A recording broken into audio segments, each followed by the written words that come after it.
Hello students, good morning everybody.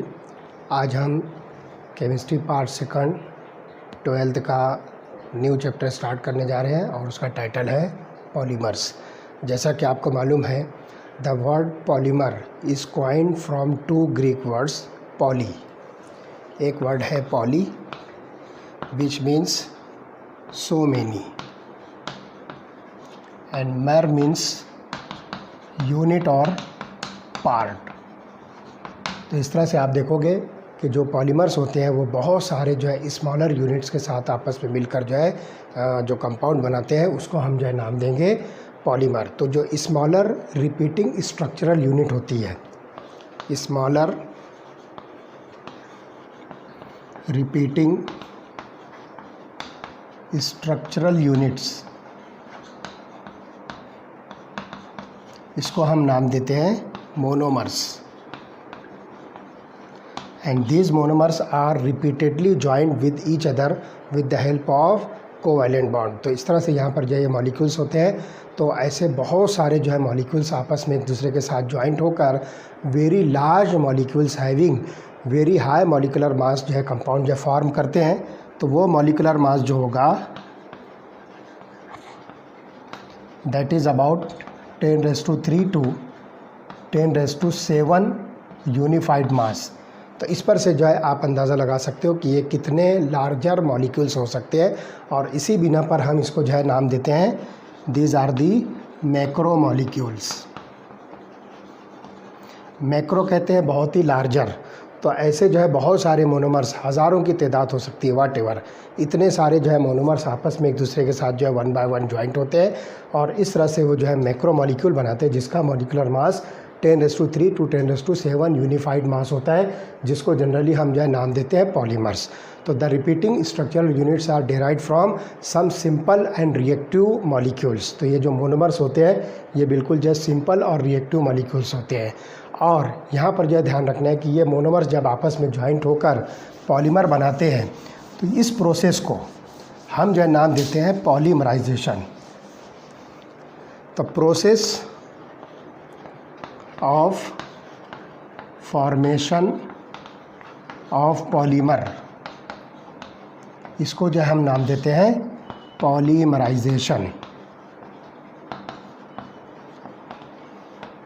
इस process को जो केमिकल रिएक्शन होती है जनरली, इसको हम जो है नाम देते हैं पॉलीमराइजेशन। ठीक है, तो इसमें जो है एग्जांपल हम आपको जो है सिंपल बताते हैं कि फॉर्मेशन ऑफ पॉलीईथीन फ्रॉम जो है simple molecule that is called as ethene, और इसी तरह से formation of nylon 6,6 from 2 different units that is hexamethylene diamine and adipic acid.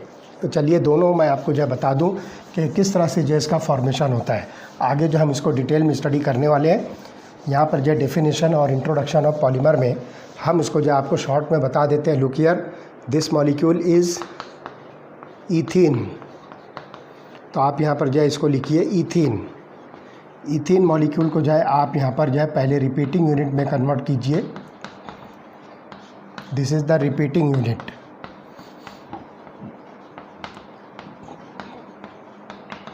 फिर इस रिपीटिंग यूनिट का आप पॉलीमराइजेशन कीजिए। पॉलीमराइजेशन में कुछ भी प्रोसेस हो सकता है। कोई आप जो है यहाँ पर रिएजेंट भी यूज़ कर सकते हो, कोई कैटालिस्ट के प्रेजेंस में भी रिएक्शन हो सकती है, या सिंपल हीटिंग के ज़रिए से आप जो है इस रिएक्शन को कैरी आउट कर सकते हो। तो आप यहाँ देखोगे कि यही रिपीटिंग यूनिट को मैं जो है दोबारा लिख देता हूँ CH2 और यहाँ पर जो है ब्रैकेट बना के N लिख देता हूँ। तो इस तरह से यहाँ पर जो हमारा पॉलीमर का जो सेंस आ जाएगा कि this repeating unit is joint together with each other in N numbers. तो ये N नंबर जो है थाउजेंड्स, हंड्रेड्स, वाट एवर कुछ भी हो सकता है। तो ये मॉलिक्यूल जो बनेगा दिस इज़ कॉल्ड एज पॉलीईथीन। तो इस तरह से जो है ईथीन का पॉलीमराइजेशन करके जो है आप एक पॉलीमर बना सकते हो जिसका नाम है पॉलीईथीन। इसी तरह से देखिए हमारे पास 2 स्टार्टिंग मटेरियल्स हैं जिसमें एक हेक्सामिथाइलिन डायमाइन होगा, N number of NH2 CH2 NH2। इस मॉलिक्यूल का नाम है हेक्सामिथाइलिन डायमाइन। और इसके साथ दूसरा मॉलिक्यूल हम जोड़ रहे हैं,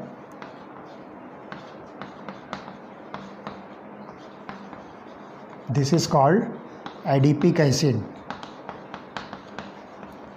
तो इस दोनों मॉलिक्यूल को जो है आप कंबाइन करके इसका पॉलीमराइजेशन कीजिए। तो after polymerization this two molecule join together, और इस तरह से देखिए ये वाला मॉलिक्यूल जो है फॉर्म होगा।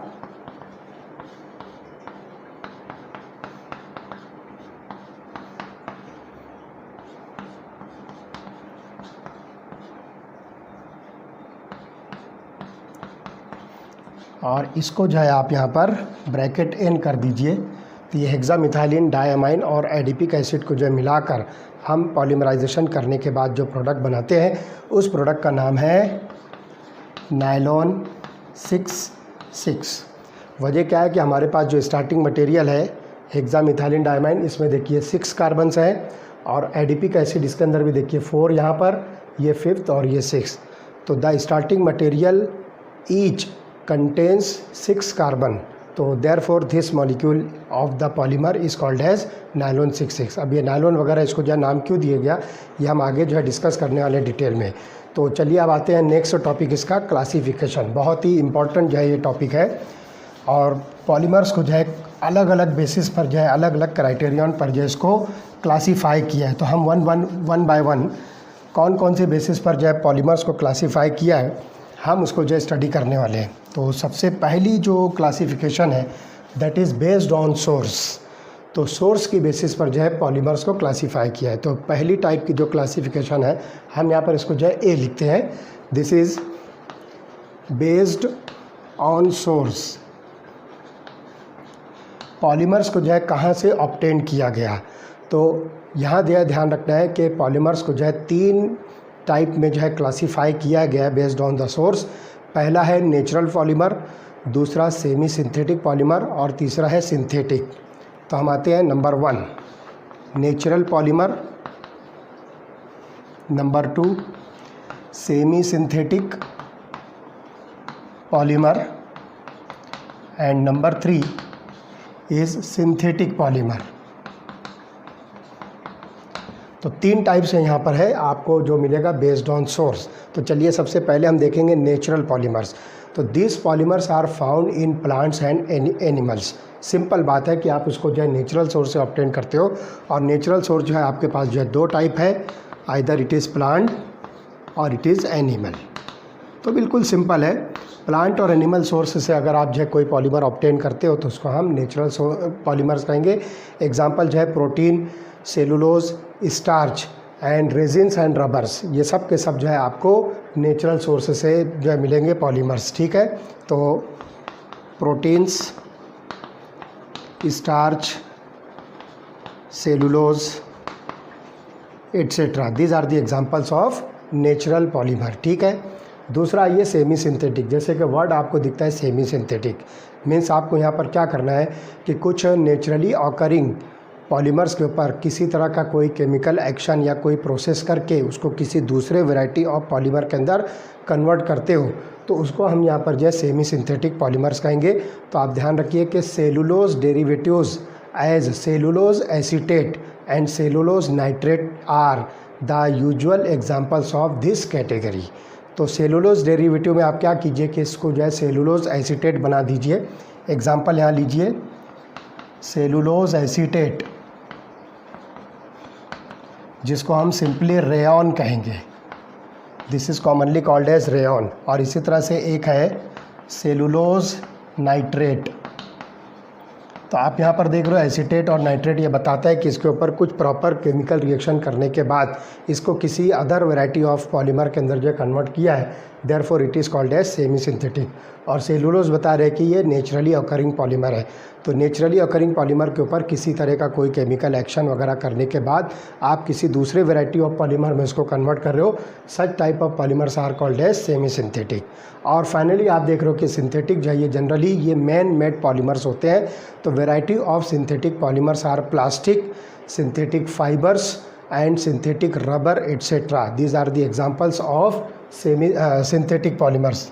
तो आप देखिए प्लास्टिक जिसमें आप जो है पॉलीथीन ले सकते हो, इसी तरह से फाइबर, जिसमें आप नायलॉन 6 ले सकते हो, और इसी तरह से जो है सिंथेटिक रबर, जिसमें बोना एस, सिंथेटिक रबर जिसकी एक एग्जांपल है बोना एस। तो इस तरह से जो है ये सब के सब जो है सिंथेटिक पॉलीमर्स हैं, जो कि प्योरली लेबोरेटरी के अंदर जो है केमिकल सब्सटेंसेस के ज़रिए से जो है प्रिपेयर किए जाते हैं। तो ये बात जो है ध्यान रखने कि इसको जनरली हम क्या कहेंगे, man made polymers extensively used in daily life as well as in the industry. तो इस तरह से ये पहली क्लासिफिकेशन होती है बेस्ड ऑन सोर्स। चलिए नेक्स्ट क्लासिफिकेशन हम देखेंगे कि पॉलीमर्स को जो है कौन सी बेसिस पर जो है क्लासीफाई किया है।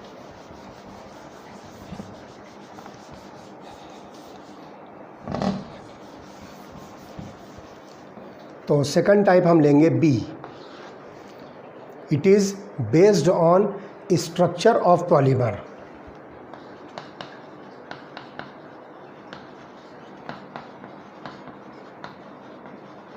पॉलीमर्स का जो स्ट्रक्चर क्या हो सकता है, उसके अंदर जो चेन जो होती है, उस चेन के बेसिस पर हम यहाँ पर इसको जो है क्लासीफाई कर रहे हैं based on structure of polymer.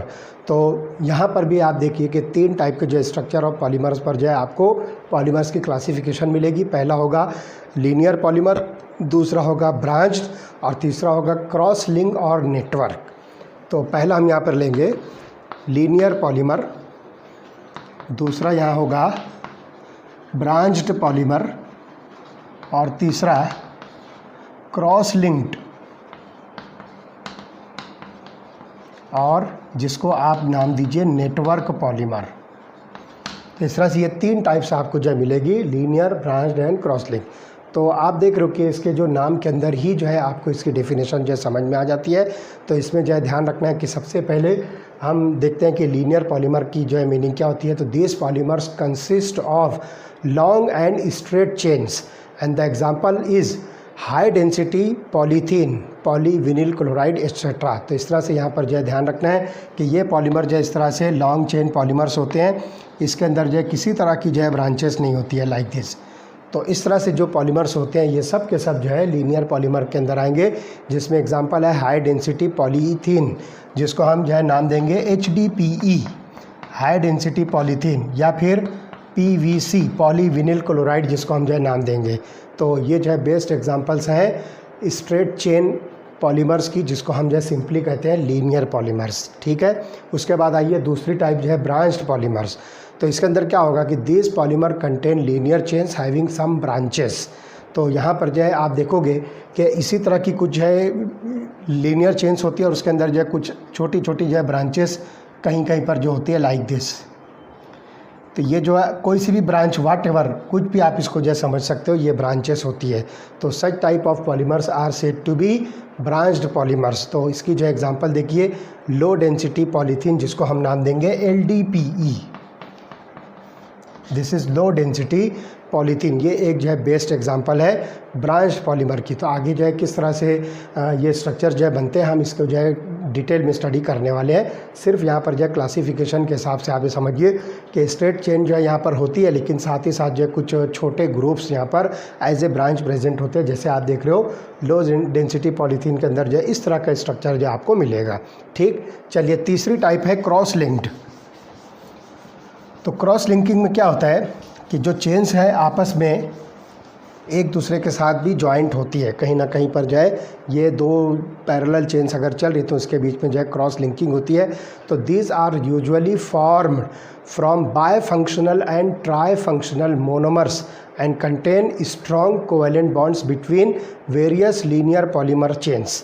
तो एग्जांपल आप यहाँ पर देखिए, बेकलाइट है, मिलामाइन है, ये सब के सब जो है पॉलीमर्स हैं जो क्रॉस लिंक या नेटवर्क पॉलीमर की एग्जांपल है। तो फॉर एग्जांपल इस तरह से हम इसको डिस्कस करते हैं, आपको बताते हैं। तो इस तरह से आप यहाँ देखोगे कि इसके अंदर जो है कहीं ना कहीं बीच में इस तरह से ये क्रॉस लिंकिंग होती है लाइक दिस। ये चेन्स भी आपस में जो है ज्वाइंट होती है। तो ये स्ट्रॉन्ग बॉन्डिंग इसके बीच में होती है और इस तरह से ये चेन्स जो आपस में क्रॉस लिंक होती है। तो ये बाय फंक्शनल या ट्राई फंक्शनल मोनोमेरिक चेन्स होती है जो आपस में एक दूसरे के साथ पॉलीमेरिक चेन होती है जो आपस में भी एक दूसरे के साथ जिस तरह से क्रॉस लिंक होती है और इस तरह से जो है नेटवर्क टाइप का जो है पॉलीमर बनता है।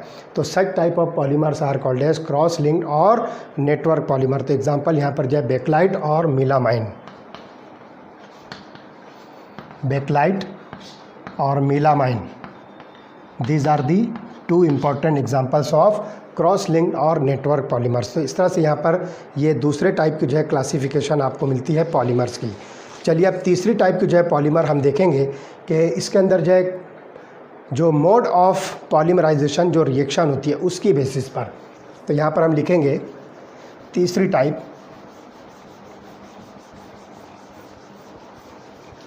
जो पॉलीमराइजेशन प्रोसेस हो रहा है उसका मोड क्या है, कौन से टाइप की वो रिएक्शन हो रही है, तो वो हम यहाँ पर जो डिफाइन करेंगे। तो तीसरी टाइप हम ले रहे हैं based on mode of polymerization. Polymerization के मोड पर जो है कौन से टाइप की जो है रिएक्शन हो रही है उस बेसिस पर यहाँ पर हम जो है दो टाइप में जो है इसको क्लासीफाई करेंगे। पहली टाइप होगी एडिशन पॉलीमर और दूसरी टाइप होगी कंडेंसेशन। तो first type is addition polymer और दूसरी टाइप होगी कंडेंसेशन पॉलीमर। तो यहाँ पर जो है टाइप ऑफ रिएक्शन आपको जो दिखती है कि यहाँ जो पॉलीमराइजेशन का जो प्रोसेस हो रहा है वो एडिशन बेस्ड है और इसके अंदर जो पॉलीमराइजेशन का प्रोसेस है वो कंडेंसेशन बेस्ड है। तो चलिए देखते हैं कि एडिशन पॉलीमराइजेशन जो है किस तरह से होता है। तो the addition polymers are form by the repeated addition of the monomer molecules possessing double और ट्रिपल बॉन्ड्स। तो यहाँ पर जो रिपीटेड एडिशन हो रहा है, किसी तरह की कोई केमिकल रिएक्शन इनके बीच में नहीं हो रही है, जस्ट पॉलीमर जो है वन आफ्टर अनदर जो एक दूसरे के साथ जो है ऐड होते जा रहे हैं और वो चेन जो है इलोंगेट होते जा रही है और इस तरह से हाई मॉलिकुलर मास वाला जो है मॉलिक्यूल बनता है जिसको हम एडिशन पॉलीमर कहेंगे। तो for example formation of polythene and polypropylene from the molecule of propene and इथिन etcetera. तो इसमें जो है ध्यान रखिए कि इसमें आपको जो है पॉलीमराइजेशन जो है दो टाइप का मिलेगा, जिसमें एक पॉलीमराइजेशन तो सिंगल मॉलिक्यूल जो है जो मोनोमर मॉलिक्यूल है सिंगल मॉलिक्यूल जो है आपस में ज्वाइंट होकर पॉलीमर फॉर्म करेगा, उसको हम नाम देंगे होमोपॉलीमर। होमोपॉलीमर जिसमें सिर्फ एक ही टाइप की जो है रिपीटिंग जो है यूनिट है जो एक दूसरे के साथ जो है ज्वाइंट हो रही है। तो हम यहाँ पर एग्जांपल आपको बताते हैं। इथीन मॉलिक्यूल देखिए यहाँ पर n number CH2 double bond CH2 ले रहे हैं, इसका जो है पॉलीमराइजेशन हम करके आपको बता रहे हैं पॉलीमराइजेशन। तो you will get this molecule CH2 bracket N, this is called as polythene. तो ये पॉलीथीन जो है आप देख रहे हो कि सिर्फ एक ही वेराइटी का मॉलिक्यूल है जिसको हम इथीन कह रहे हैं, सिर्फ एक टाइप का मॉलिक्यूल n नंबर्स में लेकर हम उसका जो है पॉलीमराइजेशन करते हैं तो हमको यहाँ पर प्रोडक्ट मिलता है polythene and this type of polymer is called as homopolymer. ठीक है, तो यहाँ पर देखिए कि ये रिपीटिंग यूनिट जो है वन बाय वन जो है एक दूसरे के साथ जो है कंटिन्यूसली ऐड होते जा रही है और इस तरह से इस एडिशन की वजह से यहाँ पे ये पॉलीमर बनता है, therefore it is called as addition polymer. इसी एडिशन में जो है एक दूसरा पॉलीमर है जिसको हम नाम देंगे हेट्रोपॉलीमर, जिसमें दो डिफरेंट स्टार्टिंग मटेरियल्स आपस में ज्वाइंट होंगे, फिर उसका मोनोमर बनेगा, फिर वो मोनोमर जो है पॉलीमराइज होकर पॉलीमर फॉर्म करेगी। तो एक बेस्ट एग्जांपल हम आपको जो है बता रहे हैं and that is the rubber buna S जिसको हम कहेंगे। तो इसके अंदर जो है दो स्टार्टिंग मटेरियल्स है जिसको आप 1,3 ब्यूटाडाइन कहोगे और दूसरा मॉलिक्यूल जो है स्टाइरिन का है। तो देखिए इसको हम नाम देंगे हेट्रोपॉलीमर्स। तो हेट्रोपॉलीमर में आप देखिए कि n नंबर ऑफ 1,3 ब्यूटाडाइन हम ले रहे हैं। देखिए 1 2 3 4 4 कार्बन की लॉन्गेस्ट चेन है, फर्स्ट और थर्ड पोजीशन पर डबल बॉन्ड है, therefore it is called as 1,3 butadiene. और दूसरा मॉलिक्यूल है हम यहाँ पर n नंबर्स ऑफ स्टाइरिन ले रहे हैं, that is C6H5U CH double bond CH2, this molecule is styrene. अब यहाँ पर आप देखिए कि इन दोनों का जब पॉलीमराइजेशन होगा तो पहले ये दोनों मॉलिक्यूल्स आपस में एक दूसरे के साथ ज्वाइंट होंगे और ज्वाइंट होने के बाद जो मोनोमर बनेगा उसका जब हम पॉलीमराइजेशन करेंगे तो आप देखिए यहाँ पर जो है प्रोडक्ट कैसे मिलेगा। Look here, you will get this product CH2 CH double bond CH2, फिर उसके बाद ये स्ट्रक्चर अटैच होगा CH सिंगल बॉन्ड CH2 और यहाँ पर आपको मिलेगा C6H5U और इसे ब्रैकेट N कर दीजिए। तो ये मॉलिक्यूल जो आपको मिलेगा ब्यूटाडाइन स्टायरीन को polymer and it is called as BONA-S। तो आगे जो है रबर के फॉर्मेशन में हम इसको जो है डिटेल में स्टडी करेंगे। सिर्फ आप यहाँ समझिए कि ये हेट्रोपॉलीमर या हम इसको जो है एक और नाम देंगे that is called as copolymer. तो हेट्रोपॉलीमर और कोपॉलीमर किसको कहते हैं? जिसमें आप जो है डिफरेंट यूनिट्स जो स्टार्टिंग मटेरियल्स की है उसको यूज़ करोगे, फिर उसको जो है आपस में ज्वाइन करके जो है एक मोनोमर यूनिट बनाओगे, फिर उस मोनोमर का पॉलीमराइजेशन होने के बाद जो है इस तरह का जो है पॉलीमर फॉर्म होता है। This type of polymer is called as heteropolymer और कोपॉलीमर, और ये आता है एडिशन पॉलीमर की क्लास में। ठीक है, चलिए अब आते हैं next, that is condensation polymer. तो कंडेंसेशन पॉलीमर में क्या होता है, यहाँ पर आपको जो है कुछ पर्टिकुलर केमिकल रिएक्शन करना होगी व्हाट एवर इट में भी, और इसके अंदर जो है कुछ स्मॉलर यूनिट जो है रिलीज़ होते हैं।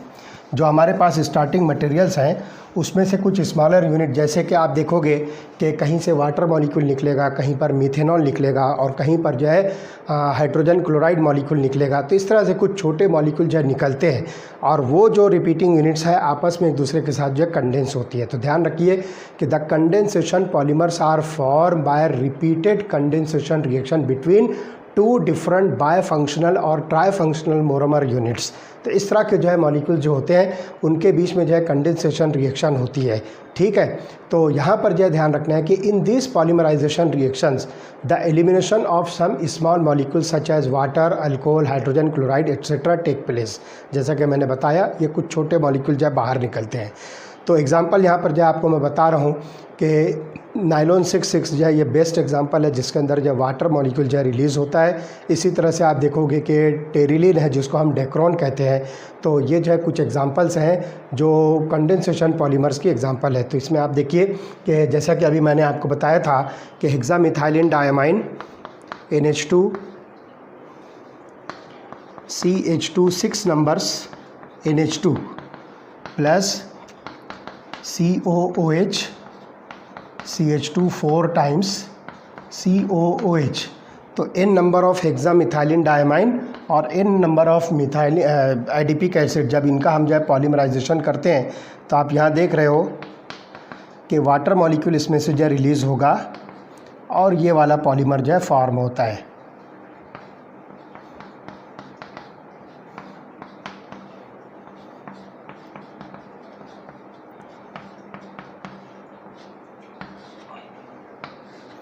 This is called as hexamethylene diamine and adipic acid. तो ये पॉलीमर जो है कंडेंसेशन होने के बाद इस तरह से जो है पॉलीमर बनाता है जिसका नाम है नाइलॉन 6,6, और यहाँ पर जो है n number of water molecule जो है रिलीज़ होता है। तो इस तरह से जो है हम इसको जो है नाम देते हैं कंडेंसेशन पॉलीमर। ठीक है, ये हो गई तीसरी टाइप की क्लासिफिकेशन। ओके, चलिए हम आते हैं नेक्स्ट टाइप की क्लासिफिकेशन में और देखते हैं कि वो क्लासिफिकेशन जो है कौन से बेसिस पर जो है की गई है।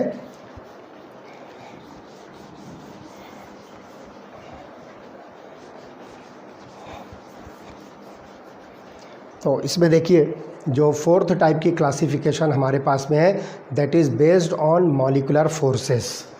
तो फोर्थ टाइप की classification based on molecular forces. जो पॉलीमर्स के अंदर जो मॉलिकुलर फोर्सेस है वो कौन कौन सी है उस बेसिस पर हम यहाँ पर जो है क्लासीफाई करेंगे पॉलीमर्स की। तो large number of polymer applications in different fields depends upon their unique mechanical properties like tensile strength, elasticity, toughness, etc. So these mechanical properties are governed by the intermolecular forces, जिसमें example आप ले सकते हो wander वाल forces, hydrogen bonding etcetera, ये polymer के अंदर जो प्रेजेंट होते थे। इन फोर्सेस के बेसिस पर आप पॉलीमर्स के मॉलिक्यूल को जो है क्लासीफाई कर सकते हो। तो this forces also bind the polymer chains, तो ये जो है आपस में एक दूसरे को जो है बाइंड करके भी रखती है। तो इस तरह से आप यहाँ पर देखोगे कि the polymers are classified into 4 types on the basis of magnitude of intermolecular forces present in them. तो वो इंटरमॉलिक्यूलर फोर्सेस का जो मैग्नीट्यूड कितना है उस बेसिस पर यहाँ पर जो है पॉलीमर्स को जो है क्लासीफाई किया है, जिसमें पहली टाइप आप यहाँ लोगे दैट इज़ इलास्टोमर्स। चलिए देखते हैं इलास्टोमर्स में जो है क्या होता है। तो these are the rubber like solid with elastic properties. तो इसके अंदर जो है आप देखोगे कि ये रबर लाइक सॉलिड्स होते हैं जिसके अंदर आपको जो है कुछ इलास्टिक प्रॉपर्टीज़ मिलेगी। And in this polymers the chains are held together by the weakest intermolecular forces. तो ये जो इलास्टिक जो होते हैं ये रबर लाइक सॉलिड्स होते हैं, और इसके अंदर जो इंटरमॉलिक्यूलर फोर्सेस क्या होती है, वीकेस्ट इंटरमॉलिक्यूलर फोर्सेस आपको जो है इसके अंदर मिलेगी। तो ये जो है मैग्नीट्यूड ऑफ मॉलिक्यूलर फोर्सेस के बेसिस पर हम इसकी क्लासिफिकेशन जो है करने जा रहे हैं। And these weak binding forces permit the polymer to be straight, और इसकी वजह से इस पॉलीमर को जो है आप स्ट्रेच कर सकते हो। इसकी वजह से क्या होगी कि वो पॉलीमर की जो चेन होगी वो इलोंगेट होगी। जैसे एग्जांपल मैं आपको जस्ट एक डायग्राम बता दूं कि सपोज़ ये आपके पास जो है पॉलीमर है, आपने इसको जो है इस तरफ से और इस तरफ से जब स्ट्रेच किया तो ये पॉलीमर जो है इस तरह से जो है स्ट्रेच हो जाएगा। तो आप देखोगे कि इसकी जो चेन की जो साइज़ है ये इलोंगेट होती है। तो few cross links are introduced in between the chains which help the polymer to retract to its original position after the force is released। इसके अंदर जो है कुछ इंटरमॉलिक्यूलर फोर्सेस क्रॉस लिंक्ड होती है। तो ये क्या करता है कि जब आप इसके जो ऊपर से जो फोर्स जब हटा दोगे, स्ट्रेचिंग फोर्स जब हटा दोगे, तो ये मॉलिक्यूल की जो चेन एलोंगेट हुई है वो वापस से अपनी ओरिजिनल पोजीशन पर जो है आ जाएगी। तो इस तरह से इसको हम जो है नाम देते हैं this is the elastic property. तो ये जो है बात जो है ध्यान रखना है। तो इसमें एग्जांपल है वल्कनाइज्ड रबर, तो ये भी हो सकती है। इसी तरह से जो है अदर एग्जांपल्स में आप जो है बोना एस लीजिए, बोना एन लीजिए, नियोप्रीन लीजिए। तो जनरली जो रबर्स होते हैं, है ना, तो these rubbers will come under this type of polymer that is called as elastomers. तो इसके अंदर जो इलास्टिसिटी मीन्स आप उसको जो है खींच कर जो है बड़ा लंबा कर सकते हो, और जब आप उसको खींचना बंद कर दोगे तो वापस से अपनी ओरिजिनल पोजीशन पर आ जाएगा। तो इस टाइप की प्रॉपर्टी को हम जो है इलास्टिसिटी कहते हैं। तो ये जो है रबर लाइक सॉलिड्स होते हैं जिसके अंदर जो इंटरमॉलिक्यूलर फोर्सेस जो है वीकेस्ट होती है। तो ये पहली टाइप है, जिसमें एक बेस्ट एग्जांपल जो आप लोगे नियोप्रीन। तो नियोप्रीन के अंदर आप देखोगे कि इस तरह का जो है 1,3-ब्यूटाडाइन की क्लोरो डेरिवेटिव होती है। तो उसका स्ट्रक्चर देखिए कुछ इस तरह से होगा, CH2 CHCl double bond CH2, इसको जो है ब्रैकेट N कर दीजिए। तो ये मॉलिक्यूल आपको मिलेगा नियोप्रीन का। ये जो रबर की एक एग्जांपल है that is called as neoprene. तो ये जो है इलास्टोमर की क्लास में आता है। ठीक, चलिए नेक्स्ट जो टाइप होगी सेकंड दैट इज़ फाइबर्स। अब देखते हैं कि फाइबर्स के अंदर जो है आपको क्या मिलता है।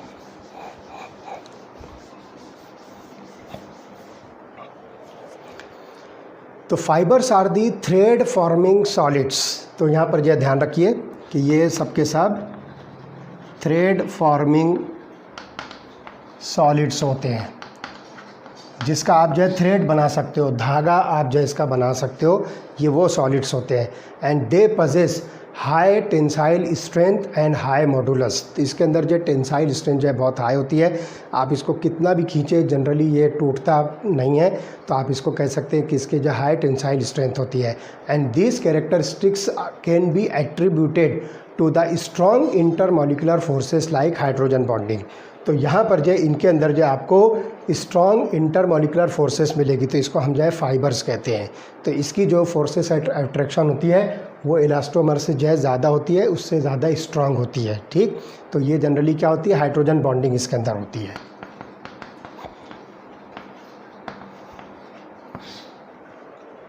तो ये जो थ्रेड फॉर्मिंग सॉलिड मॉलिक्यूल्स होते हैं। ठीक, इसी तरह से these strong forces also lead to close packing of chains and thus impart crystalline nature. इसकी वजह से यहाँ पर आप देखोगे कि क्लोज पैकिंग चेन जो है बनती है और ये जो है क्रिस्टलाइन नेचर जो है फॉर्म करते हैं। तो एग्जांपल आप यहाँ पर देखिए कि पॉलीअमाइड होते हैं जिसमें आप नायलॉन 6,6 ले सकते हो। इसी तरह से जो है पॉलिस्टर जिसको हम टेरिलिन कहेंगे वो एग्जांपल आएगी। तो नायलॉन 6,6 एंड टेरिलिन जिसको हम जो है जनरली पॉलिस्टर्स कहते हैं। तो ये आपको जो है इस कैटेगरी के अंदर जो मिलेगा जिसको हम फाइबर्स कह रहे हैं। ठीक है, चलिए नेक्स्ट टाइप लेते हैं हम।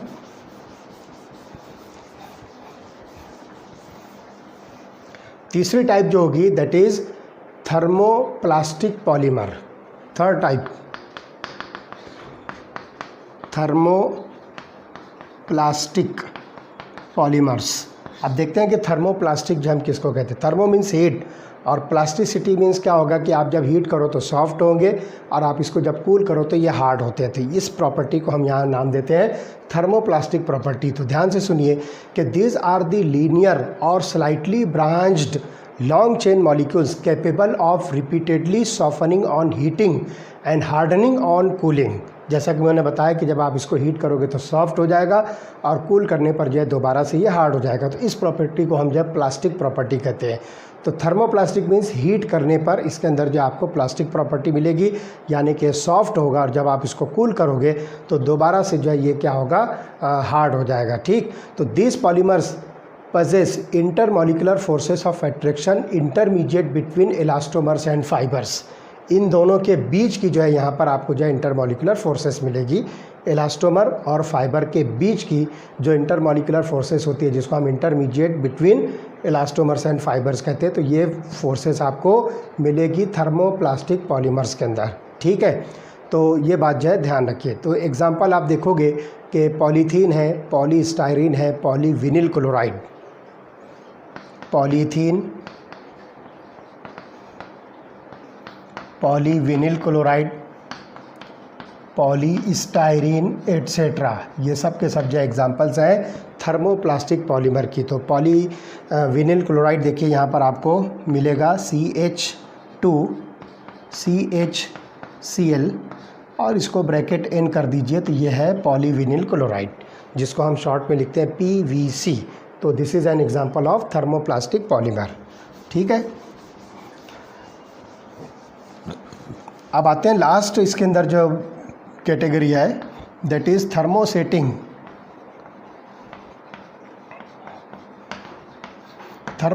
पॉलीमर। तो देखिए इसके अंदर जो है एक्चुअली होता क्या है। तो this polymers are cross linked और हेविली ब्रांच्ड मॉलिक्यूल्स। ये खास बात ज़्यादा ध्यान रखने की, क्रॉस लिंक या हेविली ब्रांच्ड पॉलीमर्स होते हैं। और एक और बात जो इसके अंदर जो ध्यान रखना है कि heavily branch molecules which on heating undergo extensive cross linking in moulds and again become infusible. एक मरतबा जो है आप इसको हीट करके पर्टिकुलर मोल्ड में रख कर जो है इसको जो है प्रॉपर शेप दे दीजिए, उसके बाद जब ये कूल हो जाएगा तो फिर ये इनफ्यूजिबल होता है, तो हम इसको नाम देंगे थर्मोसेटिंग। एक मरतबा आपने इसको जो है प्रॉपरली सेट कर दिया तो फिर वो उसी शेप पर जो है बाकी रहेगा। It can not B remoulded, ये बात जो है ख़ास तौर से ध्यान रखना है। इसको आप जो है रीयूज़ नहीं कर सकते हो या रीमोल्ड नहीं कर सकते हो। Once it is form it becomes infusible. आप इसको जो है दोबारा से जो है फ्यूज़ नहीं कर सकते हो, दोबारा जो है इसको रीयूज़ नहीं कर सकते हो, इसको जो है दोबारा से आप जो है रिमूव नहीं कर सकते हो। ये ख़ास बात इसमें जो ध्यान रखना है। तो this can not be reused and some common examples are bakelite, urea formaldehyde resin. तो बेकलाइट और इसी तरह से यूरिया फॉर्मल्डिहाइड रेजिन, ये दो बेस्ट एग्जांपल्स हैं जिसको आप थर्मोसेटिंग पॉलीमर्स करें। सेट हो जाना मतलब फिक्स हो जाना, हीट के बेसिस पर जो ये सेट हो जाएगा, फिक्स हो जाएगा, फिर आप उसको जो है रिमूव नहीं कर सकते हो, दोबारा से यूज़ नहीं कर सकते हो। तो इस तरह से ये जो है फोर्थ टाइप की जो है क्लासिफिकेशन हुई।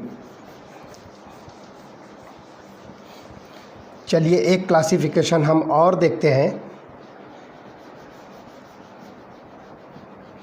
और वो क्लासिफिकेशन जो है कौन सी बेसिस पे होगी वो मैं आपको बताता हूँ। तो ये है बेस्ड ऑन ग्रोथ पॉलीमराइजेशन।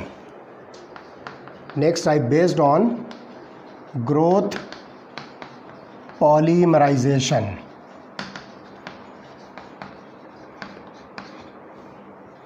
तो इसमें आप जो है ध्यान रखिए कि ग्रोथ पॉलीमराइजेशन की बेसिस पर जो है हम यहाँ पर जो है जनरली दो कैटेगरी जो है डिसाइड करेंगे।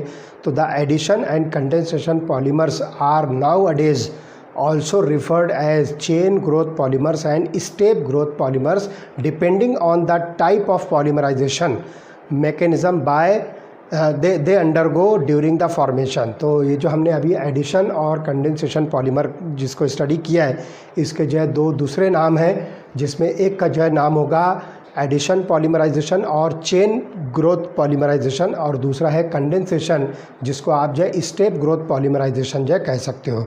तो अब यहाँ पर जो देखिए कि पहले हम जो है एडिशन पॉलीमराइजेशन जिसको हम नाम देते हैं चेन ग्रोथ पॉलीमराइजेशन। तो इसमें पहली टाइप है चेन ग्रोथ पॉलीमराइजेशन, जिसको सिंपली आप जो है एडिशन पॉलीमर भी कह सकते हो। तो in this type of polymerization the molecules of same monomer or different monomers add together on a large scale to form a polymer. जैसा कि आपने एडिशन पॉलीमर के अंदर जो देखा है, तो वन बाय वन जो है ये मॉलिक्यूल एक दूसरे के साथ जो है कंटिन्यूसली जो है ऐड होते जाते हैं, ज्वाइंट होते जाते हैं, और इस तरह से लार्ज साइज़ का मॉलिक्यूल बनता है जिसका मॉलिक्यूलर मास जो है बहुत हाई होता है, और इस तरह से ये पॉलीमर जो है फॉर्म होता है। तो the monomers used are unsaturated compound, for example alkenes, alkadienes and their derivatives etcetera. तो ये जनरली क्या होते हैं, जो मोनोमर इसमें यूज़ होते हैं वो अनसैचुरेटेड कंपाउंड्स होते हैं, ठीक। And this mode of polymerization leading to an increase in chain length or chain growth take place through the formation of either free radical or ionic species. तो यहाँ पर जो है ये जो फॉर्मेशन होता है वो या तो फ्री रेडिकल फॉर्मेशन से होगा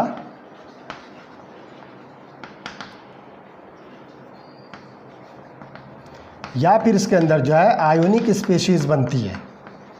ये मैकेनिज़्म है जिसको हम जो है चेन ग्रोथ पॉलीमराइजेशन कह रहे हैं।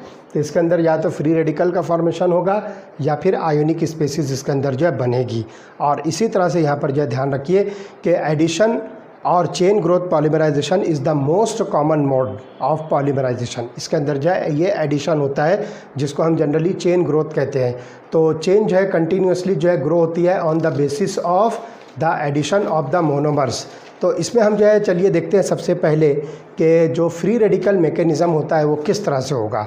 तो इसमें जो है बहुत सारे पॉलीमर्स का जो है फॉर्मेशन होता है। चलिए मैं बताता हूँ कि किस तरह से ये पॉलीमर्स के फॉर्मेशन होंगे। ओके,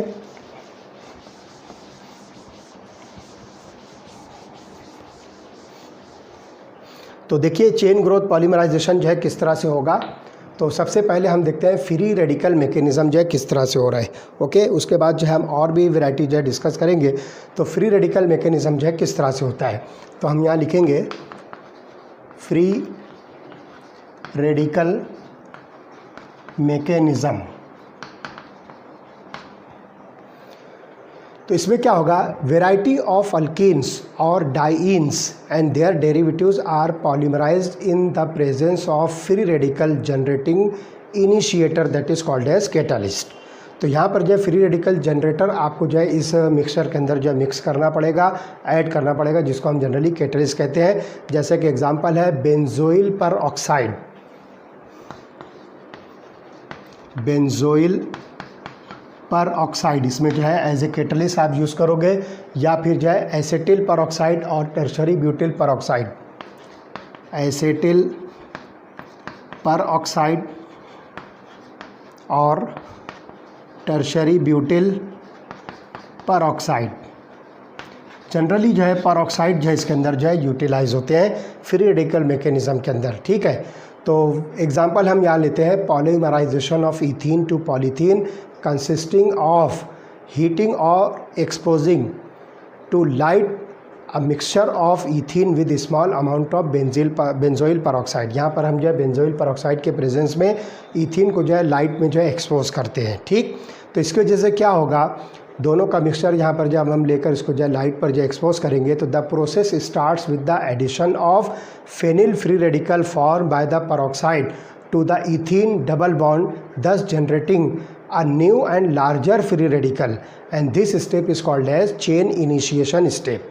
तो यहाँ पर आप देखिए कि पहले जो है बेंजोइल पेरोक्साइड जो हम यूज़ करते हैं तो ये एक फ्री रेडिकल जो है फॉर्म करता है, और ये फ्री रेडिकल जो है फिर आगे ईथीन मॉलिक्यूल के साथ में क्या करेगा, रिएक्ट होगा। तो सबसे पहले आप देखिए कि बेंजोइल फ्री रेडिकल यहाँ पर जो है कैसे बनेगा, फिर उसको आगे जो है फेनिल फ्री रेडिकल में हमको इसे कन्वर्ट करना है। तो लुक यार, हमारे पास ये मॉलिक्यूल है C6H5U CO OO CO C6H5U। This molecule is called as benzoyl peroxide। तो यहाँ से देखिए होमोलाइटिक फिशन होगा, ये बॉन्ड जो यहाँ से ब्रेक होगा, दो इक्वल पार्ट्स मिलेंगे and you will gate 2 numbers of C6H5U COO, और यहाँ पर जो आपको ये ऑक्सीजन पर फ्री रेडिकल मिलेगा क्योंकि ये बॉन्ड ब्रेक हो रहा है दोनों साइड ऑक्सीजन के ऊपर। तो ये बनता है benzoyl free radical. This is called as benzoyl free radical. फिर इसमें से जो है आप कार्बन डाइऑक्साइड गैस जो है निकाल दीजिए तो ये कन्वर्ट होगा फेनिल फ्री रेडिकल के अंदर। It get converted into C6H5U।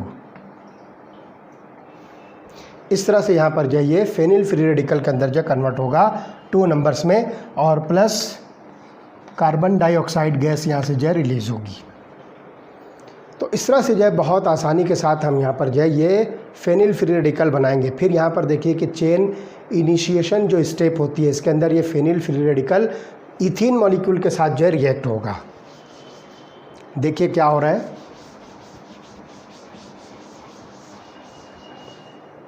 ये मॉलिक्यूल जिसको हम C6H5U कह रहे हैं फ्री रेडिकल, ये जो है ईथीन मॉलिक्यूल के साथ जो है रिएक्ट हो रहा है।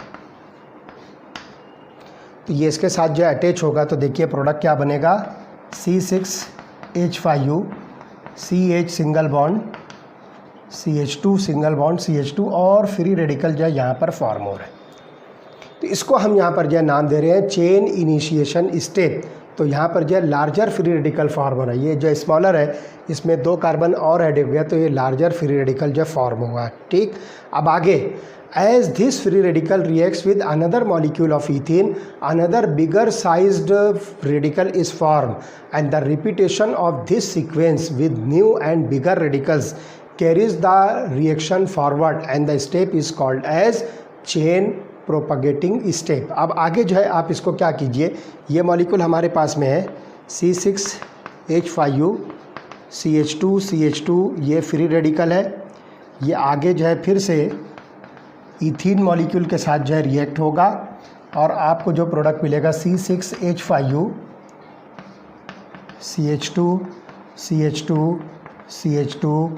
CH2 इस तरह से। अब और बिगेस्ट फ्री रेडिकल का फॉर्मेशन यहाँ पर हो रहा है। तो इस तरह से ये जो है कंटिन्यूस चलता रहेगा। इस स्टेप को हम नाम देते हैं चेन प्रोपगेटिंग स्टेप। ठीक है, उसके बाद जो है फाइनली क्या होगा कि at some stage the product radical thus form react with another radical to form the polymerized product, and this step is called as chain termination step.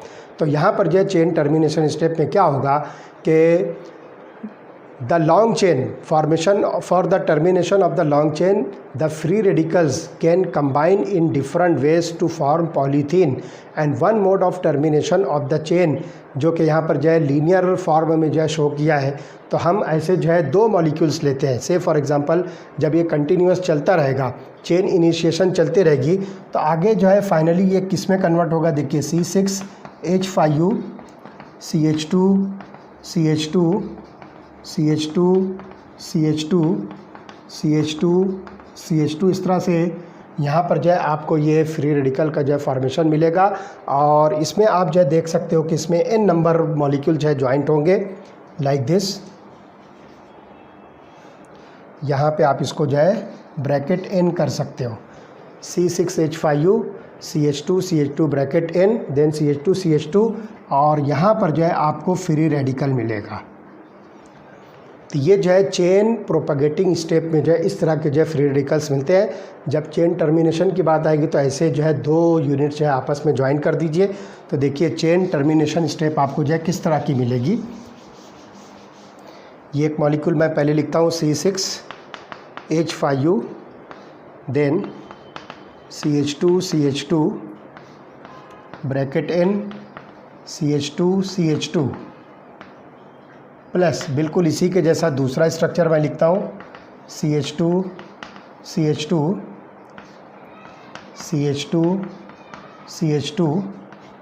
C6H5U bracket n और यहाँ पर जब मैं फ्री रेडिकल शो करता हूँ। अब फिर क्या कीजिए, इन दोनों को जो है आप आपस में अटैच कर दीजिए। तो ये दोनों फ्री रेडिकल जो है एक दूसरे के साथ जो अपना अपना इलेक्ट्रॉन शेयर करेंगे। अभी पूरी चेन को जो है आप इकट्ठे कर दीजिए। ये बन गया C6H5U CH2 bracket n then CH2 फिर इसको ज्वाइन कर दीजिए CH2 फिर हमारे पास ये CH2 ब्रैकेट n C6H5U। तो इस तरह से यहाँ पर जो ये पॉलीमर का फॉर्मेशन होगा। This is called as chain termination step. तो इस तरह से ये फ्री रेडिकल मैकेनिज़्म जो होगा वो 3 स्टेप में जो है कंप्लीट होगा, जिसमें पहली step formation of free radical, उसके बाद जो है दूसरी स्टेप जो है आप देखोगे कि फ्री रेडिकल फॉर्मेशन होने के बाद जो है चेन इनिशिएटिंग स्टेप जो है शुरू होती है। उसके बाद जब वो लॉन्गर फ्री रेडिकल बनेगा तो फिर वो जो है दूसरे इथीन मॉलिक्यूल के साथ जो है कंटिन्यूसली ऐड होता जाएगा और इस तरह से आपको जो है चेन प्रोपगेटिंग स्टेप मिलेगी और फाइनली जो है चेन टर्मिनेटिंग स्टेप है। तो पहली स्टेप यहाँ पर देखोगे चेन इनिशिएशन स्टेप मीन्स जो है चेन को जो है आपने इनिशिएट किया, स्टार्ट किया, चेन बनना शुरू हो रही है, ठीक। उसके बाद चेन बनते बनते जो है अब वो बड़ी होते जा रही है, तो हम इसको नाम देंगे चेन प्रोपगेशन स्टेप, जिसको आप जो है चेन इलोंगेशन स्टेप भी कह सकते हो। 1 बाय 1 जो है नंबर ऑफ इथीन मॉलिक्यूल्स में जो है ऐड होते जा रहे हैं, तो चेन क्या हो रही है, इलोंगेट हो रही है। तो ये इस तरह से हम इसको नाम देंगे चेन प्रोपगेशन। फिर हमारा डिज़ायर्ड पॉलीमर जब बन जाएगा तो हम उसको जो है स्टॉप करेंगे, तो ये हो जाएगी चेन टर्मिनेशन स्टेप। टर्मिनेट करना मीन्स किसी चीज़ को जो है रोक देना, स्टॉप कर देना। तो इस तरह से यहाँ पर जो है फ्री रेडिकल मैकेनिज़्म के ज़रिए से पॉलीमर का जो है फॉर्मेशन होता है। जनरली इसमें जो है बहुत सारे जो है परऑक्साइड्स हम इसके अंदर जो है यूज़ करते हैं, ठीक। तो यहाँ पर जो है इनिशिएटर, जिसको हम जो है कैटलिस्ट कहेंगे, वो generally benzoyl peroxide, acetyl peroxide या टर्शरी ब्यूटिल परऑक्साइड वगैरह यूज़ होते हैं। तो ये पहला टाइप है जिसको हम जो है फ्री रेडिकल मैकेनिज़्म कह रहे हैं, ठीक। चलिए दूसरी टाइप हम देखेंगे जिसमें preparation of some important addition polymers होते हैं, ठीक। तो preparation of addition polymers means हमारे पास जो है ये ग्रोथ पॉलीमराइजेशन जो हम कह रहे हैं, इसके बेसिस पर जो है कौन कौन से पॉलीमर जो हम प्रिपेयर कर सकते हैं।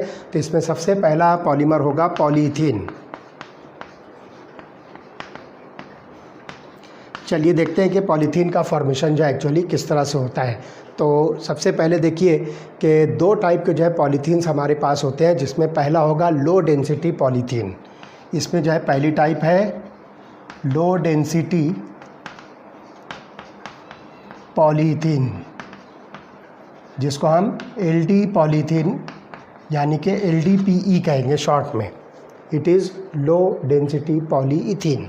ठीक, तो इसको किस तरह से प्रिपेयर करेंगे देखें कि it is obtained by polymerization of ethene under high pressure of 1000 to 2000 atmosphere and a temperature of about 350 kelvin to 570 kelvin in presence of traces of dioxygen or a peroxide initiator that is called as catalyst. तो इस तरह से यहाँ पर ये इसकी कुछ reaction conditions है and the low density polythene यहाँ पर जो फॉर्म होगा, तो ये लो डेंसिटी पॉलीथीन जो है ऑब्टेन होगा, तो it is obtain through free radical mechanism. तो यहाँ पर यह क्या होगा कि free radical addition of hydrogen atom abstraction has highly branched structure. तो ये स्ट्रक्चर जो होगा हाईली ब्रांच्ड स्ट्रक्चर होगा, तो इसको हम जो है नाम देते हैं लो डेंसिटी पॉलीथीन। तो इसकी कंडीशन क्या है 1000 to 2000 एटमॉस्फेयर, ये जो हाई प्रेशर होगा। इसी तरह से अबाउट 570 केल्विन जो है इसका वर्किंग टेम्परेचर होगा। तो ये जो है इसकी रिएक्शन की जो है कंडीशंस होगी। तो लो density polythene is chemically inert, तो यहाँ पर यह ध्यान रखना कि ये हाईली ब्रांच्ड स्ट्रक्चर होगा। This structure is highly branched structure, इसलिए हम इसको जो है लो डेंसिटी का नाम दे रहे हैं। ब्रांचेस होने की वजह से डेंसिटी यहाँ पर जो है कम होगी, तो हम इसको जो है लो डेंसिटी पॉलीथीन भी जो है कहेंगे। ये इनर्ट स्ट्रक्चर होता है but it is flexible and poor conductor of electricity, hence it is use in the insulation of electricity carrying wires and manufacture of squeeze bottle toys and flexible pipes. ये जो हम electricity के लिए जो wire use करते हैं, तो copper का या एल्यूमिनियम का जो वो तार होता है उसके ऊपर जो प्लास्टिक की जो कोटिंग होती है वो एक्चुअली ये लो डेंसिटी पॉलीथीन की होती है। ठीक है, तो ये जो है आपको मिलेगा हाई डेंसिटी लो डेंसिटी पॉलीथीन, जिसकी ये सारी कंडीशंस है इसके फॉर्मेशन की। ठीक है, दूसरा होता है हाई डेंसिटी पॉलीथीन,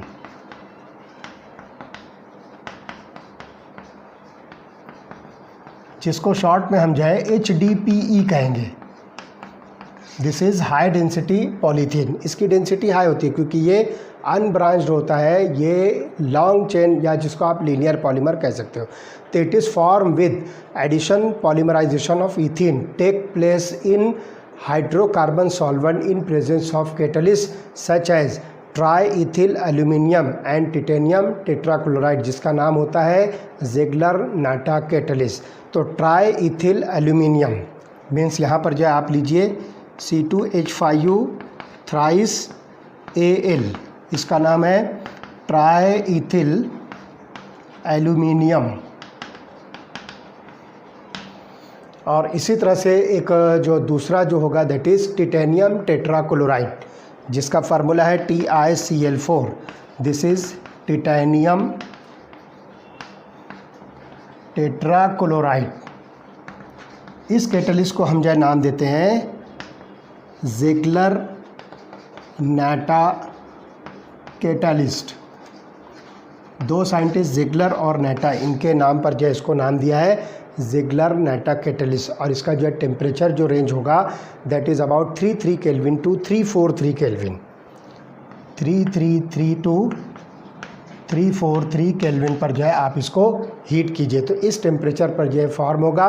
और इसी तरह से इसका जो प्रेशर होगा वो बहुत लो प्रेशर होगा, that is about 6 to 7 atmosphere. जबकि आप देख रहे हो कि LDPE के लिए 1000 to 2000 एटमॉस्फेयर है और ये टेम्परेचर जो है अबाउट 570 केल्विन होता है, जबकि यहाँ पर जो ये लो टेम्परेचर भी है और लो प्रेशर भी है। तो हाई डेंसिटी पॉलीथीन, जिसको आप HDP भी जो है कह सकते हो, form consist of linear molecules and has a high density due to close packing. इसकी जो है क्लोज पैकिंग की वजह से इसकी जो है डेंसिटी बहुत ज़्यादा हो जाती है और ये लीनियर मॉलिक्यूल जो होता है। ठीक है, and it is also chemically inert and more tough and hard. इसके कंपैरिजन में जो है ये ज़्यादा टफ और हार्ड होता है। And it is use for manufacturing buckets, dustbins, bottles, pipes etcetera. इतनी सारी चीज़ें बनाने में इसको जो है यूज़ किया जाता है, क्योंकि हार्डर देन LDP होता है। ये जो है ये सॉफ्ट होता है और ये हार्ड होता है। तो इस तरह से हम ये यहाँ पर जो है दो मॉलिक्यूल्स को जो आपस में कंपेयर कर सकते हैं। तो ये पहले टाइप का पॉलीथीन हुआ जो कि चेन ग्रोथ पॉलीमर या एडिशन पॉलीमर है। ठीक, तो ये हो गया पहला पॉलीथीन, जिसमें दो टाइप हमने डिस्कस किया। LDP और HDP। तो LDP जो है ये हाईली ब्रांच्ड पॉलीमर होगा और HDP जो है ये लीनियर पॉलीमर होगा। तो इस तरह से हम इसको जो है आसानी के साथ आइडेंटिफाई कर सकते हैं। ठीक, तो ये पहली टाइप का जो है पॉलीमर हुआ पॉलीथीन। चलिए दूसरे टाइप का जो पॉलीमर हम यहाँ पर जो है प्रिपेयर करेंगे दैट इज़ पॉलीटेट्राफ्लोरोईथीन। सेकंड टाइप का जो पॉलीमर हम यहाँ पे स्टडी करेंगे पॉलीटेट्राफ्लोरोईथीन, जिसको PTFE हम जो है कहेंगे और generally it is called as Teflon. Commonly इसको जो हम नाम देंगे टेफ्लॉन। तो देखिए यहाँ पर ये क्या होता है, इसके अंदर जो है Teflon manufactured by heating tetrafluoroethene with free radical or persulphate catalyst at a high pressure. तो इसको आप जो है देखोगे कि फ्री रेडिकल या फिर जो है पर सल्फेट कैटलिस्ट के प्रेजेंस में पॉलीटेट्राफ्लोरोईथीन को जो है यहाँ पर हम जो है रिएक्ट करेंगे। तो it is chemically inert and resist to attack by corrosive reagents and it is use in the making of seals and gaskets and also use for non stick surface coated utensils. जो हम घरों के अंदर जो है kitchen में आप देखिए कि नॉन स्टिक कुकवेयर जो होते हैं, है ना, तो उसके अंदर जो कोटिंग होती है तो वो यह इसी टेफ्लॉन की होती है, जिसको हम पॉलीटेट्राफ्लोरोईथीन कहेंगे। तो देखिए क्या इसका फार्मूला है, n number of CF2 double bond CF2। This molecule is this molecule is called as tetrafluoroethene. इस मॉलिक्यूल को आप नाम दीजिए टेट्राफ्लोरोईथीन। इसका जब आप जो है कैटलिस्ट के प्रेजेंस में हाई प्रेशर पर जो है पॉलीमराइजेशन करते हो, इन presence of catalyst and high pressure, तो आपको मिलेगा CF2 और इसको जो है ब्रैकेट इन कर दीजिए। तो ये मॉलिक्यूल आपको जो है मिलता है टेफ्लॉन का। Okay, this molecule is called as Teflon और शॉर्टली जो है आप इसको PTFE कहिए, दैट इज़ पॉलीटेट्राफ्लोरोईथीन। तो इस तरह से यहाँ पर जो है ये दूसरा जो है एडिशन पॉलीमर हुआ। ठीक, उसके बाद आइए तीसरा,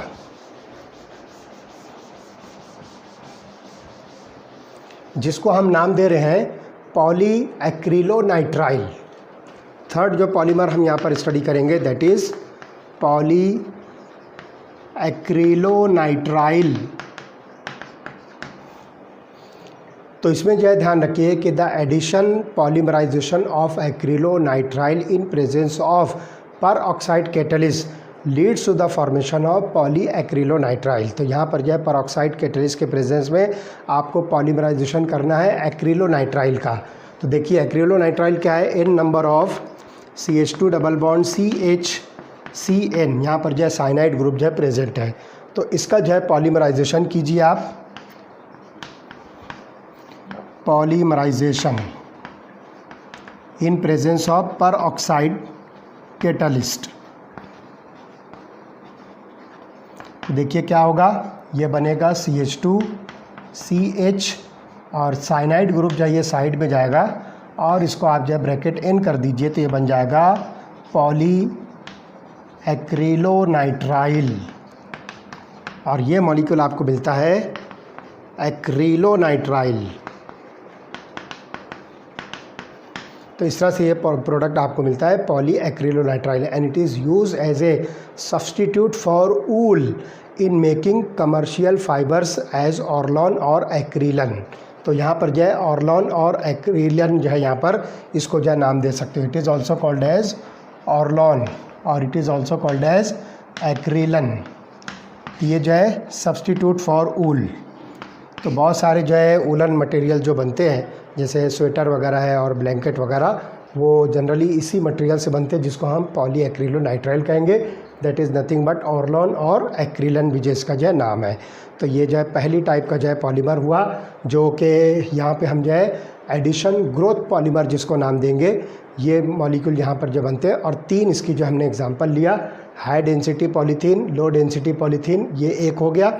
उसके बाद जो दूसरा हमने जो डिस्कस किया पॉलीटेट्राफ्लोरोईथीन दैट इज़ PTFE और जिसको हम जनरली टेफ्लॉन कहेंगे। और तीसरा हमारे पास में है पॉली एक्रिलोनाइट्राइल, जिसको ऑर्लोन या एक्रिलन भी कहते हैं। ठीक, अब दूसरे टाइप का जो यहाँ पर जो होगा that is the condensation polymerization और स्टेप ग्रोथ पॉलीमराइजेशन, वो इसके बाद वाले लेक्चर के अंदर हम जो है आपको डिटेल में बताने वाले हैं। ठीक, तो इस तरह से क्लासिफिकेशन यहाँ तो हमारी कंप्लीट होती है। अब हम क्योंकि पॉलीमर्स के फॉर्मेशन को डिस्कस कर रहे हैं, तो यहाँ पर जो थोड़ा सा जो शॉर्ट में मैं जो रिवाइज़ कर दूँ कि पहली क्लासिफिकेशन हमने सोर्स के बेस पर जो है आपको बताई, जिसमें आपको मिलता है नेचुरल,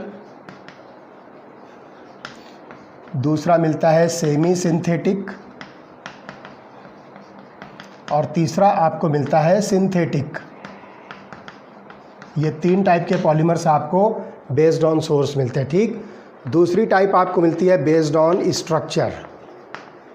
पॉलीमर के स्ट्रक्चर के बेसिस पर आपको मिलता है लीनियर पॉलीमर, फिर उसके बाद जो दूसरा मिलता है ब्रांच्ड पॉलीमर और तीसरा आपको मिलता है क्रॉस लिंक्ड पॉलीमर।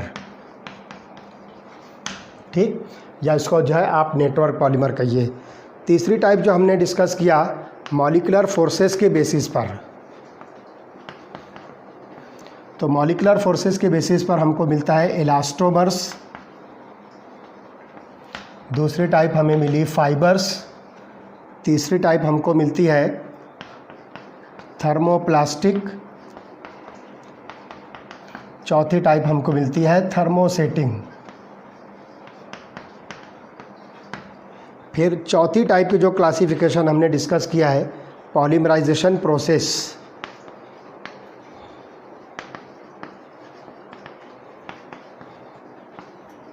तो उसमें एक टाइप हमने डिस्कस किया एडिशन पॉलीमर्स और दूसरी टाइप हमने कंडेंसेशन पॉलीमर्स। उसके बाद जो है तीसरी लास्ट टाइप हमने डिस्कस किया कि इस प्रोसेस के अंदर जो है कौन सी टाइप जो है यहाँ पर हमको मिलती है।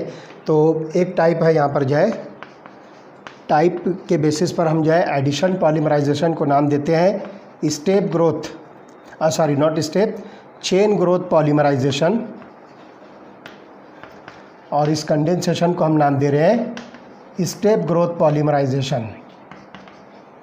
तो इस तरह से हमारे पास देखिए 1 2 3 4 5 6 7 8 9 10 11 12 13 14 14 टाइप के जो है पॉलीमर्स हैं, जिसमें हमने यहाँ तक के जो है पॉलीमर्स की जो स्टडी किया जिसको हम चेन ग्रोथ कह रहे हैं। तो इस तरह से जो है बहुत सारे जो है पॉलीमर्स हैं। नेचुरल पॉलीमर्स में आप जो है प्रोटीन है, स्टार्च है, सेलुलोज कह सकते हो। सेमी सिंथेटिक में सेलुलोज रेयन, सेलुलोज एसीटेट, और सिंथेटिक में नायलॉन 6,6 टेरिलीन है। इस तरह से हम यहाँ पे डिस्कस करेंगे। लीनियर पॉलीमर में जो हमने पॉलीथीन जो है बताया आपको, पॉलीविनिल क्लोराइड है। ब्रांच पॉलीमर के अंदर जो है बहुत सारे जो है पॉलीमर्स होते हैं, जैसे कि आप देखोगे कि इसके अंदर जो है कुछ मॉलिक्यूल्स होते हैं जो ब्रांच रखते हैं, जिसके अंदर जो है बहुत सारे जो है स्मॉलर ग्रुप्स जो है साइड चेन के तौर पर जो है प्रेजेंट होते हैं। उसके बाद जो है क्रॉस लिंक के अंदर हमने आपको बताया बेक्लाइट वगैरह जो है इसके अंदर आएंगे, जिसको हम क्रॉस लिंक पॉलीमर कहेंगे। इसी तरह से इलास्टोमर जो है ये रबर लाइक स्ट्रक्चर्स होते हैं, तो जितने भी रबर्स होते हैं वो इलास्टोमर्स में आएंगे। फाइबर्स जो है ये क्या होते हैं, थ्रेड फॉर्मिंग सब्सटेंसेस होते हैं, जिसको आप नायलॉन 6 और 6,6 या टेरिलीन वगैरह जो है कह सकते हो।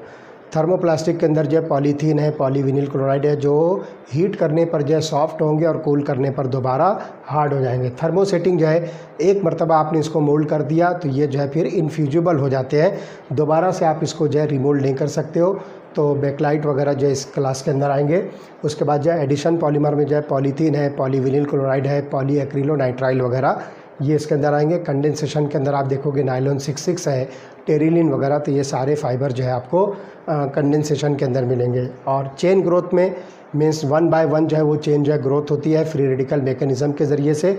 और स्टेप ग्रोथ के अंदर जो है कुछ ना कुछ जो है छोटे मॉलिक्यूल जो है उसमें से रिमूव होंगे, जैसे कि वाटर मॉलिक्यूल है या अल्कोहल मॉलिक्यूल है या हाइड्रोजन क्लोराइड वगैरह। ये निकलने के बाद जो है फिर आपको जो है मोनोमर मिलेगा, और फिर उस मोनोमर की जो है आप पॉलीमराइजेशन कीजिए तो स्टेप ग्रोथ पॉलीमर या सिंपली जो है कंडेंसेशन पॉलीमर आपको मिलते हैं। तो इस तरह से जो है ये क्लासिफिकेशन ऑफ पॉलीमर यहाँ पर होता है। और कुछ सिंपल जो है पॉलीमर का फॉर्मेशन जो एडिशन ग्रोथ या चेन ग्रोथ के तौर पर जो हमने उसको स्टडी किया, जिसमें पॉलीथीन है, पॉलीटेट्राफ्लोरोथीन जिसको हम टेफ्लॉन कह रहे हैं, और एक जो है पॉलीएक्रिलोनाइट्राइल जिसको हम ऑर्लॉन और एक्रिलन कहेंगे। ठीक है, तो ये जो है क्लासिफिकेशन यहाँ पर एट ऑल कंप्लीट हो गई है। सिर्फ स्टेप ग्रोथ में जो है कौन कौन से पॉलीमर्स आते हैं, उसका फॉर्मेशन क्या होता है, हम इसके बाद वाले लेक्चर में स्टडी करने वाले हैं। ओके।